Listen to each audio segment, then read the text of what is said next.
My name is Emma. I grew up in an overly cautious family in Denver, Colorado, where my parents seemed to see danger lurking in every corner. Every time I mentioned wanting to live on my own, they'd share horror stories, home invasions, stalkers, and people who vanished without a trace after seemingly innocent encounters. But I had grown tired of their suffocating protection. I wanted to prove that I was an adult, that I didn't need anyone to shield me anymore. When I turned 20 and moved into a small apartment near Portland Community College, I felt free and excited. The apartment wasn't anything special: beige walls, creaky hardwood floors that groaned with every step, and an old front door that only unlocked after a few stubborn twists of the key. But it was mine. No one could control me here. Still, sometimes, when night fell and the apartment was swallowed by darkness, I began to feel a strange chill seeping in through the doorframe. Faint creaks echoed from the hallway, making me shiver, and every now and then I could have sworn I heard footsteps, soft, deliberate steps. But when I looked outside, only silence and shadows greeted me. I told myself it was just my imagination, but I was wrong. After moving into my small apartment, I gradually adjusted to my new rhythm of life. Everything seemed normal during the first few weeks, so I decided to sell my old TV and buy a new one. The TV had been with me for almost a decade, with its flickering screen and crackling speakers that buzzed whenever I turned up the volume. Craigslist was the first option that came to mind. I listed it for $75, fair price for something that outdated. Within just a few hours, I received a stream of messages. Most people offered around the listed price, but one person stood out from the rest. Henry. Henry messaged quickly and was oddly polite. He didn't haggle. He actually offered $100, more than I was asking, just to pick it up immediately. Who does that? I had a brief moment of doubt. Something felt off, but I brushed it aside. I wanted to prove I could handle things on my own. No parents, no Lila looking over my shoulder. I convinced myself Henry was simply eager to close the deal, and we agreed to meet at 11 a.m. the following Thursday. Still, that uneasy feeling crept around the edges of my mind. I remembered my mum's warning: you never really know who's behind those messages. A part of me wanted to ask Lila to be there when Henry came. Just having her nearby would have made me feel safer. But pride and my need for independence won out. I don't need anyone, I told myself. It's just a guy buying a TV. What could go wrong? I had no idea that decision would lead me into a nightmare I could never have imagined. The following Thursday came faster than I expected. I woke up early, cleaned the apartment, and placed the old TV right by the front door so Henry could easily pick it up. Everything was ready. At 10:30 a.m., I texted Henry to confirm, but there was no response. I waited another hour, still nothing. Frustration and disappointment built inside me. He must have changed his mind, I muttered, brushing it off. But even as I tried to forget, an unshakable sense of unease settled in my gut, like something wasn't right, something I couldn't explain. Days passed. Between classes and assignments, I eventually stopped thinking about Henry. Until the night of June 25th, the night I will never forget. I was getting ready for bed when the doorbell rang. It was nearly midnight. My heart skipped a beat. No one ever visited me that late. A second later, my phone buzzed. A text from an unknown number. Hey, it's Henry. Sorry, I'm late. I'm outside your place. A cold chill swept down my spine. I walked slowly to the door and peeked through the peephole. 3 men stood outside. One looked vaguely like the Henry from the tiny profile photo he'd sent.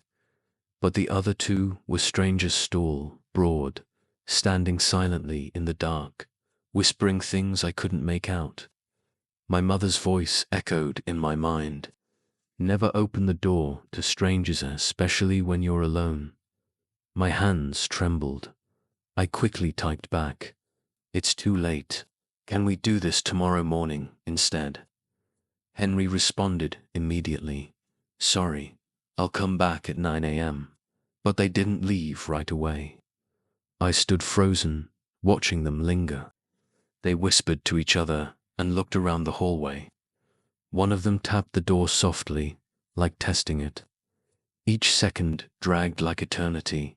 Finally, they left. I stood there, heart pounding, fear rippling through me. But the worst had not yet begun. I didn't know that night was just the beginning, and they hadn't given up. That night, I tried to sleep, but my mind wouldn't let me. Every time I closed my eyes, the image of the three men standing outside my door replayed itself in vivid detail. My heart pounded relentlessly, and an icy knot of dread twisted deeper into my chest. I kept whispering to myself, "They're gone. Everything's fine. Tomorrow it'll all make sense."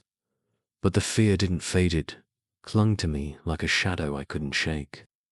Around 2 a.m., just as I was drifting off, a loud bang echoed from the front door. The noise was so jarring, it felt like my heart dropped out of my chest. I sat up, frozen. My whole body went cold. The banging didn't stop. It grew more violent, more deliberate, as if someone was trying to break the door down. I stumbled to my feet, panic rising in my throat as I moved toward my bedroom. Every instinct in my body screamed, "Run." I locked the bedroom door, but it didn't feel safe enough. I crept into the bathroom and locked that door too, gripping my phone with trembling hands. My fingers barely managed to press 911. My voice was barely audible. "Someone's trying to get into my apartment. Please hurry." Outside, I heard footsteps, heavy, uneven, echoing through the apartment. They were inside. I could hear them rummaging through my things, whispering to each other in hushed, hurried tones. "Where is she?" A deep, raspy voice cut through the air like a knife. "They were looking for me, ... I tried to slow my breathing, pressing myself into the corner of the bathroom, praying they wouldn't hear.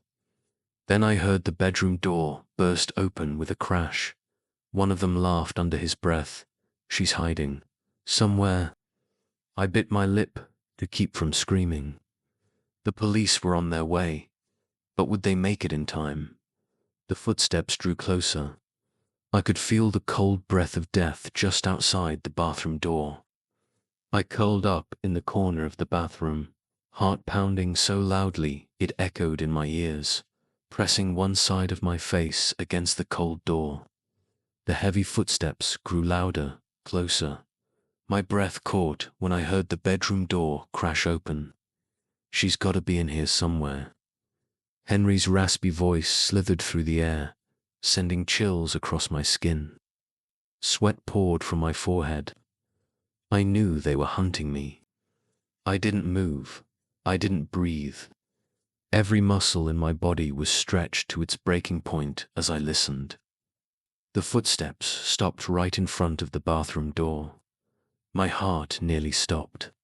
I heard the faint click of the doorknob being tested slowly, carefully.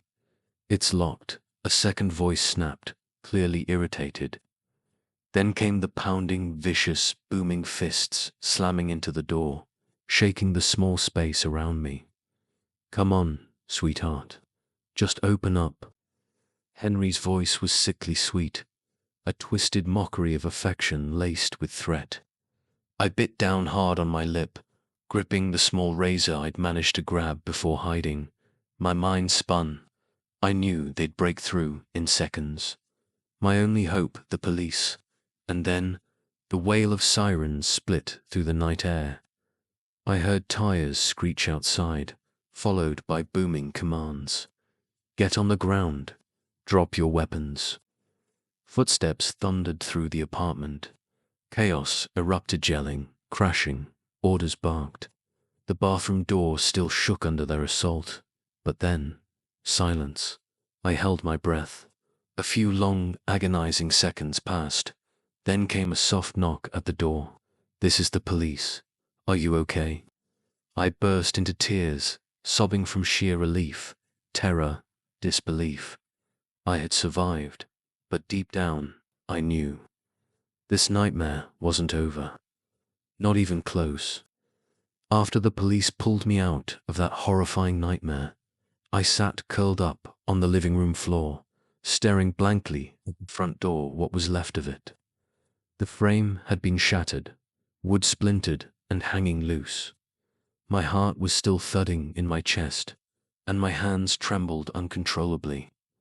The apartment looked like a storm had torn through it. Furniture was overturned, drawers emptied. My old TV, the one I'd listed for sale, lay sideways by the entrance, its cables coiled across the floor like dead vines. One of the officers knelt beside me, his voice low and steady. "You were very lucky. We got here just in time." I nodded, though my mind was still reeling. What I had just lived through didn't feel real. It felt like a nightmare I couldn't wake up from. The police explained that Henry and his accomplices were part of a dangerous criminal network, targeting people who sold items alone on Craigslist. Their tactic was simple: offer more than the asking price, lure the seller into a false sense of security, then strike when they were home alone. Robbery was the minimum. If the victim resisted, it got worse. A shiver ran through me. If I had opened the door that night, if the police hadn't made it in time, I didn't dare imagine what could have happened. My mother had been right all along. I was too stubborn, too naive. I thought I was in control. I wasn't. And the scariest part, even though Henry and his crew were in custody, I still felt like I was being watched. Every creak in the floorboards, every distant sound at night, they all made me jump. When darkness filled my apartment, I could swear I felt eyes on me from the shadows. The nightmare wasn't over, and I wasn't sure if it ever would be. The days following the break-in passed in a haze of fear and lingering trauma. Even though the police had arrested Henry and his accomplices, I never truly felt safe. During the day, I forced myself to act normal, attending classes, doing homework, trying to convince myself that everything was fine. But at night, that's when the fear crept back in. Every time I turned off the lights, the darkness felt suffocating. The smallest sounds, the creaking of the wooden floor, the wind slipping through the window frame, the faint hum of the refrigerator made me flinch in panic. I stopped sleeping. The dark circles under my eyes deepened. My mind felt frayed, like I was unraveling one thought at a time. I changed the locks, installed security cameras, even placed a heavy door bar across the entrance. But the feeling wouldn't go away. I couldn't shake the eerie sensation that someone was still watching me. Every time I walked down the hallway, I felt invisible eyes tracking my movements from the shadows. The nightmares were relentless: Henry standing at my door, grinning with sick delight, while his two silent partners whispered in the dark behind him. And then the worst happened. A week after the attack, I got a text from an unknown number. "We haven't forgotten you." I froze. A chill raced down my spine. My fingers clutched the phone so hard the joints turned white. Henry was behind bars, but who else was out there? How many others were like him? Was I ever truly safe? I looked around my tiny apartment, the place that once symbolized my freedom and independence. Now it felt like a cage, tight and closing in, and I didn't know if I'd ever escape this nightmare. The darkness was still watching me, and I was terrified it never intended to stop.